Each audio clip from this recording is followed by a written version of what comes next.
Hello guys, welcome back to my channel.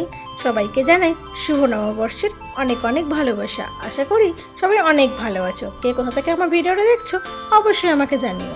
আজ পয়লা বৈশাখের দিন অনেক কিছু প্ল্যান করলাম, কোথায় যাওয়া যায়, কিন্তু অবশেষে কোনো প্ল্যানই কনফার্ম হলো না। সবই কেমন জানি ক্যান্সেল হয়ে গেল এক এক করে। তো চলো দেখতে থাকি কোথায় যাওয়া যায়। অবশ্য এখনও আমি জানি না যে আমি কোথায় যাচ্ছি, তো চলো তোমাদেরকেও সাথে করে নিয়ে যাই। কি সুন্দর ভিউটা দেখতে লাগছিল রাস্তা যেতে যেতে, আমার তো অনেক ভালো লাগে এরকম ভিউ। তো চলো আমি ফাইনালি চলে এসেছি। তো দেখলাম আলটিমেটলি আমি এসেছি ইসকন টেম্পল, যেটা হচ্ছে ব্যাঙ্গালোর ইসকন টেম্পল। যে কেউ গুগলে বা ইউটিউবে সার্চ করলেই দেখতে পাবে ব্যাঙ্গালোর ইসকন টেম্পল। যারা যারা ব্যাঙ্গালোর থাকো আশা করি সবাই একবার হলেও গেছো ব্যাঙ্গালোর ইসকন টেম্পল। যারা যারা যাওনি অবশ্যই একবার ঘুরে এসো। এটা হচ্ছে একটা এমন জায়গা যেখানে গেলে মানুষের মন খারাপ অনেক সহজেই ভালো হয়ে যায়। আমার তো হয়ই, আমার যখনই মন খারাপ লাগে বা মন ভালোই থাকে সবসময় আমার কেন জানি না ঘুরতে যাওয়ার নাম উঠলেই সবার আগে ইসকনটাই মনে পড়ে। আমি অবশ্য মায়াপুর ইসকনটাও একবার ঘুরতে গেছিলাম, তবে আরও একবার যাওয়ার ইচ্ছা আছে, কারণ সেখানে নতুন একটা প্রভুপাদের মন্দির উদ্বোধন হয়েছে। তো সেখানে আমার যাওয়ার খুবই ইচ্ছা। তো দেখি পরের বছর যাওয়া যায় কিনা। তো এখানে আমরা ঢুকে পড়েছি। এবার আমরা জুতো রাখার জন্য একটা টোকেন নিয়ে নিয়েছি। এখানে আবার জুতো রাখার জন্য একটা টোকেন নিতে হয়, যে টোকেন দিলে এখান থেকে একটা বস্তা আমাদেরকে দেবে, তার মধ্যে আমাদের জুতোগুলো ভরে এভাবে ওই লোকগুলোর হাতে দিলে তারা আমাকে আবার একটা টোকেন দেবে, যে টোকেনটা দেখিয়ে আমাকে জুতোটা ফেরত নিতে হবে। আর যদি টোকেনটা আমি হারিয়ে ফেলি কোনোভাবে, তাহলে কিন্তু আমাকে আর জুতোটা ফেরত দেবে না। তো দেখুন এখানে উনি আমার জুতোটা রেখে আমাকে আবার একটা টোকেন ফেরত দেবে।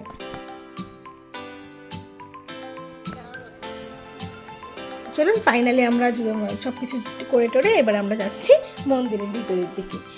এতটাই গরম ছিল দুপুরবেলায়, তারপরেও এতটা গরম, তার মধ্যে যেহেতু জল পড়েছিল নিচে, হাঁটতে অনেকই ভালো লাগছিল। কিন্তু ওই যে আমি শাড়ি পরে ফেলেছি, শাড়ি পরে আমি তো একেবারে নাজেহাল অবস্থায়, কারণ নিচে জল, শাড়িটাকে আমাকে তুলে ধরতে হচ্ছে, ওদিকে আমাকে হাঁটতেও হচ্ছে সিঁড়ি থেকে, কারণ শাড়িতে সবসময় পরি না, খুব একটা অভ্যাস নেই, তাই খুবই অসুবিধার মধ্যে পড়তে হচ্ছিল এত গরম দেখে। তো চলো এবার আমরা এখান থেকে হাতটা ধুয়ে নিয়ে আমরা এবারে ওপরের দিকে মানে মন্দিরের দিকে যাচ্ছি। তো চলো আমাদের সাথে মন্দিরের দিকে। মন্দিরের সিঁড়িটা দেখো কতটা উঁচু, একটা সিঁড়ি তোমাকে উঠতে হবে, মানে শুধুমাত্র একটা সিঁড়ি নয়, এরকম কিন্তু অনেকগুলো সিঁড়ি উঠতে হবে। আমি কিন্তু ওপরে উঠে একদম হাঁপিয়ে গেছি এতগুলো সিঁড়ি পাড়িয়ে। তো এখান থেকে দেখো মন্দিরের ভিউটা কত সুন্দর লাগছে, অনেক সুন্দর লাগছে, মানে একটা এত সুন্দর দেখতে লাগছে এখান থেকে, জানি না মনে কতটা সুন্দর লাগছে বা আমি কতটা সুন্দর ভিডিও নিতে পেরেছি, কিন্তু অনেক সুন্দর এখান থেকে দেখতে লাগছিল। এখানে আমি একটু ফটোশ্যুটের জন্য দাঁড়িয়ে পড়েছিলাম। কিছুক্ষণ পরে দেখি আমার একটাও ফটো না নিয়ে সে আমার ভিডিও করতেই ব্যস্ত। এখান থেকে যেন না দেখে আমি চোখ সরাতেই পারছি না ভিউটা, তাই জন্য বারবার যেন এই ভিউটাই আমি দেখছি। এখান থেকে নিচে বলো বা ওপরে বলো অনেকই সুন্দর লাগছে দেখতে। তোমাদের কেমন লাগছে অবশ্যই কমেন্ট করে আমাকে জানিও। আর যারা যারা এখনো ইসকন টেম্পল যাওনি ব্যাঙ্গালোর, অবশ্যই তারা গিয়ে একবার ঘুরে এসো।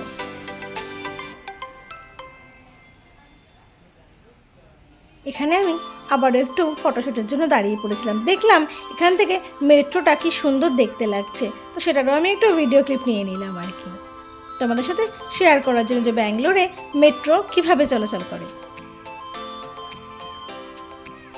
তো দেখো এখান থেকে ইসকন টেম্পলটা কত সুন্দর দেখতে লাগছে, মানে সামনেও হয়তো তত সুন্দর লাগছে না যতটা সুন্দর আমি এখন ফোনে দেখতে পাচ্ছি। ভয়েস ওভার দিতে দিতে আমি শুধু মনে পড়ছে আমার সেই সময়টারই কথা। দেখো এখানে এতটাই গরম ছিল দুপুরবেলায়, নিচে পা দেওয়ার মতো অবস্থা ছিল না, কিন্তু কিছু করার তো নেই, এখান থেকে পা দিয়েই তো উঠতে হবে ওপরে। অনেক কষ্টে আমি এখান থেকে তাড়াতাড়ি করে দৌড়ে দৌড়ে হাঁটছি, মানে একে তো শাড়ি পরে, তারপরে এতগুলো সিঁড়ি ভেঙে উঠতে হচ্ছে, মানে খুবই কষ্টকর অবস্থা। তার মধ্যে এত গরম যে পা ফেললে মনে হচ্ছে পাটা এবারে পুড়েই যাবে হয়তো।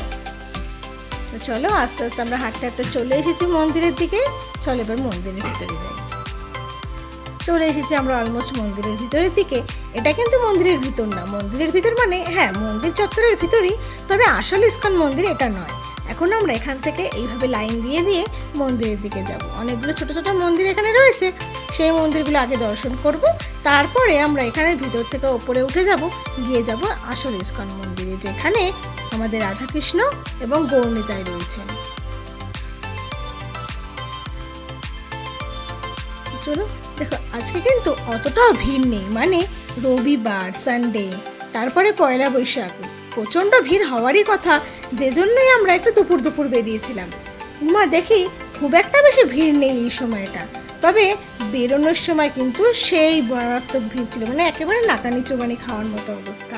তো চলো, সেই ভিড়টা দেখতে হলে তোমাদেরকে অবশ্যই আমার সঙ্গে থাকতে হবে, ভিডিওটা পুরোটা দেখতে হবে। দেখো, আজকে আমি ভগবানের দর্শনও তোমাদেরকে কত সুন্দর করে করাতে পেরেছি। অন্যদিন নিজেরাও আমরা এত সুন্দর করে ভগবানের দর্শন করতে পারি না, যতটা সুন্দর আমি আজকে ভিডিও করতে পেরেছি। আসলে ভিডিও করাটা ভিতরে অ্যালাউ নেই, তারপরেও যেহেতু তোমাদেরকে সঙ্গে নিয়ে এসেছি, তোমাকে দেখাতেই হবে। দেখো, এখানে নতুনত্ব কিছুটা বানাচ্ছে, যেটা আমরা এখনো জানি না কি এখানে হতে চলেছে। পরে যখন কখনো আসবো ইস্কন, অবশ্যই তোমাদের সঙ্গে শেয়ার করবো যে এখানে নতুনত্ব কি হতে চলেছে। দেখো, আমরা কিন্তু মন্দিরের একদম ওপরে চলে এসেছি। এখান থেকে ভিউটা কত সুন্দর দেখতে লাগছে, বাইরের ভিউটা, সেই ভিউটাই তোমাদের সঙ্গে আমি একবার শেয়ার করেছি। এইবার চলে এসেছি আমরা একদম ইস্কন মন্দিরের মূল মন্দিরে, যেটা হচ্ছে স্বর্ণ মন্দির। এখান থেকে আশা করি তোমরা দেখতে পাচ্ছ যে স্বর্ণ মন্দিরের কত সুন্দর দেখতে লাগছে স্বর্ণ মন্দিরটাকে, যেখানে কিন্তু একেবারে লেখা রয়েছে ফটোগ্রাফি ইজ প্রোহিবিটেড। বাট ওই যে তোমাদেরকে সঙ্গে করে এনেছি, আমি কি করে তোমাদেরকে না দেখিয়ে পারি, তাই তোমাদেরকে সঙ্গে নিয়েই মানে ভিডিওটা আমাকে করতেই হয়েছে।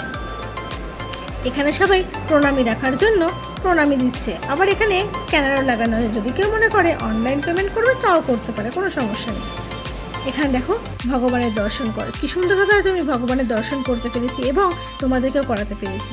আর এইখানে রয়েছে কিছু বুক স্টল, যেমন গীতা। আমরা যেহেতু বাংলায় পড়ি, যেহেতু ব্যাঙ্গালোরে বাংলাটা খুব একটা কেউ পড়ে না, তাই এখানে কিন্তু সমস্ত ভাষার বই রয়েছে, যেমন মারাঠি, তেলেগু, তামিল সমস্ত। এইখানে হঠাৎ করে দেখলাম বাংলা যে গীতাটা আমার কাছে রয়েছে, আমি তাই জিজ্ঞাসা করছিলাম যে এই গীতাটা কিন্তু আমার কাছেই রয়েছে এবং আমি সেটা রোজই পড়ি। দেখুন, এখানে গুজরাটি, ওড়িয়া, মারাঠি সমস্ত ভাষার বই রয়েছে। তো তারপরে আমরা চলে এলাম এখানে প্রভুপাদ মন্দিরের সামনে, যে প্রভুপাদ মন্দিরটা মায়াপুরে এখন অনেক বড় করে খোলা হয়েছে, তবে আমি এখন অবধি যেতে পারিনি দেখতে, তবে আশা করি পরের বছর নিশ্চয়ই যাব দেখতে। তো এখানে প্রভুপাদের দর্শন করার পরে এবার আমরা সামনের দিকে আবারও এগিয়ে যাব। সামনের দিকে এগোতেই দেখি ভিড় শুরু হয়ে গেছে অলমোস্ট, মানে প্রায় বেলা 3টে সাড়ে 3টে বাজে, এইবারে ভিড়টা শুরু হচ্ছে। দেখো কি মারাত্মক পরিমাণ ভিড় রয়েছে। তো এইবার চলে এসেছি আমরা প্রসাদের দিকে। প্রসাদের এখানে অনেক কিছু রয়েছে, যেমন মিষ্টি থেকে শুরু করে সমস্ত মিষ্টি আইটেমই বেশি রয়েছে। তারপরে দেখলাম বেশ কিছু স্ন্যাক্সও এখানে রয়েছে। তো দেখো, এইবারে এখানে রয়েছে একটা সিঁড়ি, যেখান থেকে নিচে নেমে গেলে আমরা পাবো অনেক রকমের জিনিস, যেমন এই দেখুন এরকম গোপাল, এরকম অনেক রকম জিনিস পাওয়া যায় আর কি।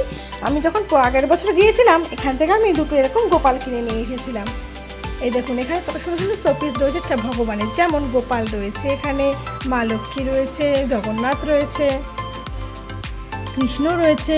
কৃষ্ণগুলো তো অনেক পছন্দ হয়েছে এখানকার। তারপরে আবার একটু আমরা সামনের দিকে এগোলাম, যে দেখি কি খাবার পাওয়া যায় বা কি খাওয়া যায়। তো দেখলাম এখানে কেক, ফ্রুটস সমস্ত কিছু রয়েছে, কিন্তু ভাবলাম এগুলো কি ভেজ? অবশ্যই ভেজ হবে আশা করি, তবে বলতে পারছি না ঠিক, সেই জন্য আর এখান থেকে কিছু খাওয়া কিনে নিলাম না। আমরা আবার একটু সামনের দিকে এগোতে থাকলাম। দেখি এগোতে এগোতে এখানে অনেক রকম জিনিস পাওয়া যাচ্ছে, যেমন বাচ্চাদের ছোট ছোট জামা কাপড়, বাচ্চাদের বই, খেলনা সমস্ত কিছু এখানে পাওয়া যাচ্ছে। সেইগুলোই একটু আমি এক এক করে ঘুরে ঘুরে দেখছিলাম আর কি। চলো, এইগুলো হচ্ছে বটুয়া। এখানে আমি বটুয়াও দেখতে পেলাম। আমাদের ভাষাতে বটুয়া বলি, কারা কি বলো আমি জানি না, যেগুলো করে জপমালা জাপে সেইগুলোর কথা বলছি আমি। তোমরা কে কোথা থেকে ভিডিওটা দেখছো, আর হ্যাঁ, তোমাদের ওখানে এটাকে কি বলে অবশ্যই জানিও। এখানে রয়েছে বেশ কিছু ধূপদানি, প্রদীপ এবং চরণামৃতদানি। চলুন, কতটা পরিমাণ ভিড় হয়েছে দেখুন। এরপরে আমরা খাওয়া দাওয়ার পর্বে চলে এলাম। মিষ্টি মানে ইস্কন, কারণ এখানে একমাত্র কলকাতার মতো মিষ্টি পাওয়া যায়। আসলে ব্যাঙ্গালোরে তো খুব একটা মিষ্টি পাওয়া যায় না কলকাতার মতন। কলকাতার মিষ্টির স্বাদ তো যারা যারা কলকাতার মিষ্টি খেয়েছেন অবশ্যই জানেন। তো এখানে দেখলাম ম্যাঙ্গো রসগোল্লা, দেখেই তো আমার একেবারে খুব মন ইচ্ছা হলো, হ্যাঁ খেতেই হবে ম্যাঙ্গো রসগোল্লা। কিন্তু খেয়ে দেখলাম যে না, অতটাও টেস্টি না, মানে ওর ভেতরে আমার সাথে একদমই নয়, না আছে না গন্ধ আমের না কিছু, শুধুমাত্র মনে হচ্ছে ম্যাঙ্গো ফ্রুটি খাচ্ছি আমি এতটুকু। দেখো দেখলাম ভেবে দুপুরে তো বাইরে আর কিছু খাওয়ার মতো পসিবল হবে না, কারণ ভেজ আমার খুঁজতেই হবে, কারণ যেহেতু ভেজ খেতাম ওই দিন। তো খুঁজতে ভাবলাম এখান থেকেই কিছু আর একটু খেয়ে নেওয়া যাক। তো খুঁজতে লাস্ট পর্যন্ত সে ডিসাইড করলাম আমরা যে হ্যাঁ আমরা এখান থেকে কিছু খাবো। তো ওনাকে দিতে বললাম, উনি এতটাই লেট করছে আর আমি তো বারবার হাত বাড়াচ্ছে বারবার খাওয়ার জন্য, উনি আমাকে দিতে চাইছে না কিন্তু তাও আমাকে নিতেই হবে, এরকম ব্যাপার আর কি।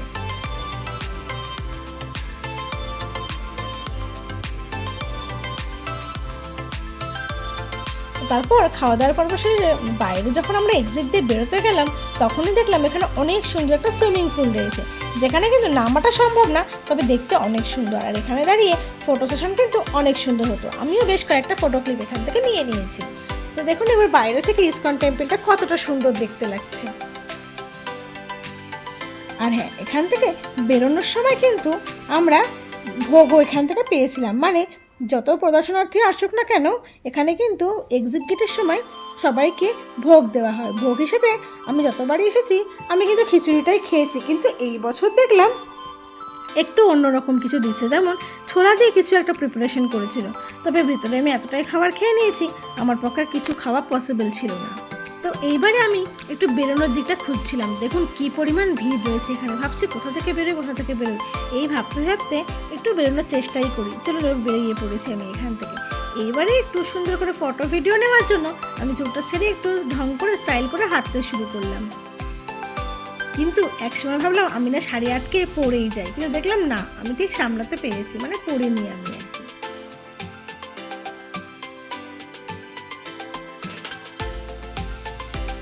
তো চলুন এবার আমরা একেবারে এক্সিটের সামনেই চলে এসেছি। এখানে এসে আমরা ডিসাইড করছিলাম যে আমরা ঠিক কোন দিকে যাবো এরপরে, মানে এখান থেকে বেরিয়ে আমরা কোন দিকে যাব। তো দেখলাম তো ডিসাইড করা হলো আমরা যাবো হচ্ছে ওরিয়েন্ট মল। ওরিয়েন্ট মল মানে হচ্ছে একটা বড় শপিং কমপ্লেক্স রয়েছে এখানে, যার নাম ওরিয়েন্ট মল। তো চলুন আপনাদেরকে সেখানেও কিন্তু আমি নিয়ে যাবো কোনো একদিন। তো আমরা এবার এখান থেকে সেই ভিউটা দেখছিলাম যে এত ওপর থেকে ভিউটা ঠিক কীরকম হতে পারে। আসলে সবসময় তো নিচ থেকে চলাচল করি, অতটা মানে দেখা হয় না, তবে ওপর থেকে কিন্তু ভিউটা অনেক সুন্দর, একদম অন্যরকম, অনেকটাই আলাদা।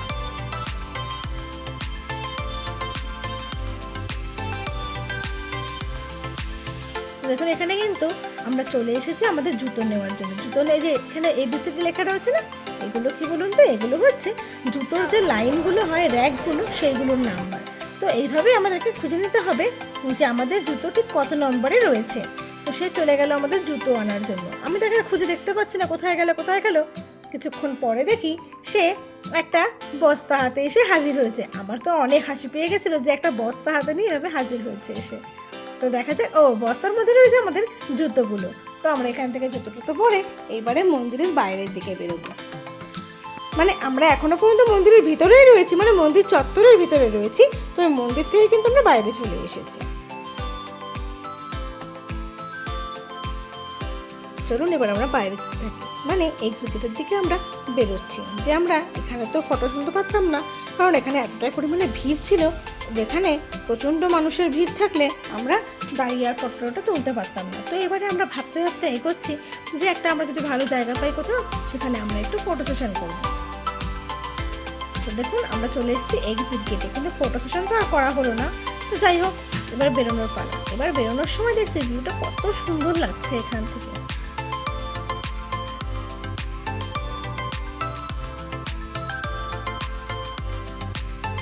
তো দেখুন এখান থেকে মন্দির ঠিক কতটা দূরে আর কত সুন্দর দেখতে লাগছে। এবার আমি চলে এসেছি একদম বাইরে। এখানে এসে আমি কিছুক্ষণ দাঁড়ানোর পরে আমার কানে একটা সুন্দর বাদ্যযন্ত্রের আওয়াজ ভেসে আসছে, কিন্তু আমি ঠিক বুঝতে পারছি না আওয়াজটা আমি কোন দিক থেকে ভেসে আসছে। আমি অনেকক্ষণ দাঁড়িয়ে শোনার চেষ্টা করলাম, তারপরে একটু কান পেতেই শুনি যে আমার ঠিক বাঁ দিকেই একজন বয়স্ক ভদ্রলোক বসে বেশ কিছুটা সামনে একটা বাদ্যযন্ত্র বাজাচ্ছে। অবশ্যই জানাবেন এটা কি বাদ্যযন্ত্র।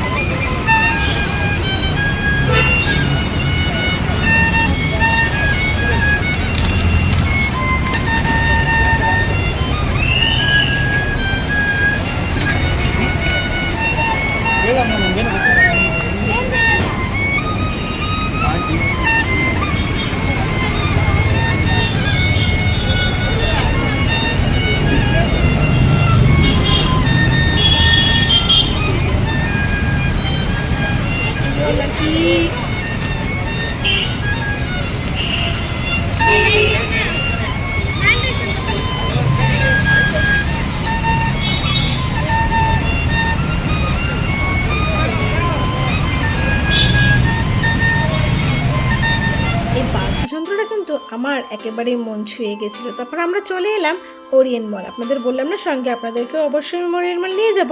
তো চলুন আমরা চলে এসেছি এইবারে ওরিয়েন্ট মলে। এবার আমরা ভিতরের দিকে ঢুকতে থাকি। তো চলুন আপনাদেরকে সাথে নিয়ে যাচ্ছি। ওরিয়েন্ট মলের ভিউটা কিন্তু অনেক সুন্দর, মানে বাইরেটা যতটা না সুন্দর ভিতরটা কিন্তু অনেক বেশি সুন্দর। তো চলুন ভিতরটা কতটা সুন্দর আপনাদেরকেও সঙ্গে দেখাই। চলুন এন্ট্রি গেট থেকে এবার আমরা ভিতরে ঢুকে পড়েছি। দেখুন ভিতরটা ঠিক এই রকম, মানে প্রচণ্ড প্রফেশনাল, ডিসিপ্লিন, এই সব কিছু মেনেই আপনাকে কিন্তু ভিতরে ঢুকতে হবে। ভিতরে ঢোকার সময় অবশ্যই চেকিং করতে হবে, সমস্ত কিছু করেই আপনাকে এন্ট্রি করতে দিতে হবে। তো চলুন এবার আমি একটু একটু করে ভিতরের দিকে এগিয়ে যাচ্ছি। দেখলাম ভিড় ভালোই রয়েছে, তবে যেহেতু সানডে ভিড় তো হবে। ভাবলাম কোন দিকে যাব। তো দেখি চলো ডান দিকে যাওয়া যাক, কি আছে সেদিকে দেখা যাক। তো যেতে যেতে দেখলাম এখানে যে হ্যাঁ, এখান থেকে ওপরের ভিউটা ভালো লাগছিল। ওপরে যাবো কিনা ভাবতে ভাবতে আমরা আরেকটু সামনের দিকে এগোলাম।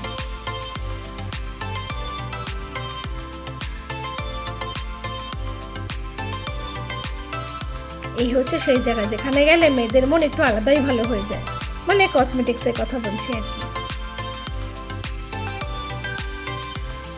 এখানে দেখলাম কিছুটা গেম খেলা হচ্ছিল। তো আমরা ভাবলাম চলো একটু দেখে নিই একটু কি গেম খেলা হচ্ছে। তারপরে বেরিয়ে গেলাম আমরা একটু ওপরের দিকে, মানে ভাবলাম যাই একটু কোথাও একটা বসতে তো হবে। তো এই ভেবেই আমরা একটু ভিতর থেকে হাঁটা শুরু করলাম। তো এখানে আমি একটু ভিডিও নেওয়ার জন্য, দেখুন টেডি বিয়ারগুলো এখানে কত সুন্দর। এখানের এই টেডি বিয়ারগুলো দেখে আমার মন তো একটু আলাদা লেভেলের ভালো হয়ে গেছে, মানে এদেরকে ছেড়ে আমার যেতেই ইচ্ছা করছিল না। একটা কত সুন্দর কালার টেডি বিয়ারগুলো, পিঙ্ক, ভায়োলেট, পার্পেল, কত সুন্দর সুন্দর রং, মানে একটা ছেড়ে আর একটা, কোনটা ছেড়ে যে কোনটা আমি দেখবো আমি সেটাই বুঝতে পারছিলাম না। দেখুন এখানে এর কানগুলো কত সুন্দর, যে কানগুলো নিয়ে আমি একটু খেলা করছিলাম এদের।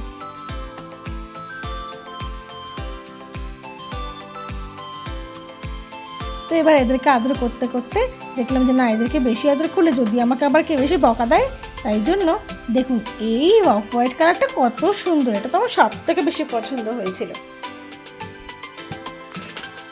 তো তারপর আমরা এবারে একটু ঘোরাঘুরি করে বাইরের দিকে বেরিয়ে এলাম। তো এবার বেরোনোর সময়, মানে বাইরের দিকে, মানে এটা হচ্ছে ওরিয়েন্ট মলের পিছন দিকে। এখানে হচ্ছে যে সবাই বসে আড্ডা মারে, গল্প করে, মানে যার যেরকম সময় স্পেন্ড করার সে সেভাবে সময় স্পেন্ড করে। এখানে একটা অনেক বড় ঝিলও রয়েছে। সেই ঝিল মানে একটা সুইমিং পুল টাইপের। আপনাদেরকে চলুন দেখাই সেই সুইমিং পুলটা। দেখুন এখান থেকে আশা করি আপনারা দেখতেই পাচ্ছেন একটু একটু ওই সুইমিং পুলটা। এটা হচ্ছে ওরিয়েন্ট মলের পিছন দিকটা, যেখানে সবাই এসে একটু ফটো সেশন, একটু বসা, আড্ডা মারা, এই সমস্ত জন্য যায় আর কি। আমরা বেসিক্যালি এখানে গিয়ে একটু আড্ডা মারি, বসি, একটু ফটোশ্যুট করি বা ফটো সেশন করি, করে চলে আসি। এই জন্যই বেসিক্যালি এই পিছন দিকটা আমাদের যাওয়া হয়। দেখুন এখানে বেশ সুন্দর সুন্দর করে এরকমভাবে স্টল লাগানো রয়েছে। এই স্টলগুলোতে কফি, টি এই সমস্ত পাওয়া যায় আর কি। একটুও বসার জায়গা নেই, এতটাই ভিড়, মানে সানডে তো ভিড় হবেই। তো ভেবে আমরা একটু সামনের দিকে এগোনোর চেষ্টা করছি। দেখলাম সুন্দর একটা গাড়ি আছে, যেখানে অনেক বাচ্চারা বসে আছে, যাদেরকে কিনা এই গাড়িটায় করে পুরো মলটা একবার রাউন্ড করে ঘুরিয়ে দেখানো হবে। তো এই ভাবতে ভাবতে যাই হোক আমাদের দেখা তো হয়েই গেল, আমাদের ঘোরাও কমপ্লিট। তো চলুন কেমন লাগলো আজকের ব্লগটা অবশ্যই আমাকে কমেন্টে সবাই কিন্তু জানাবেন।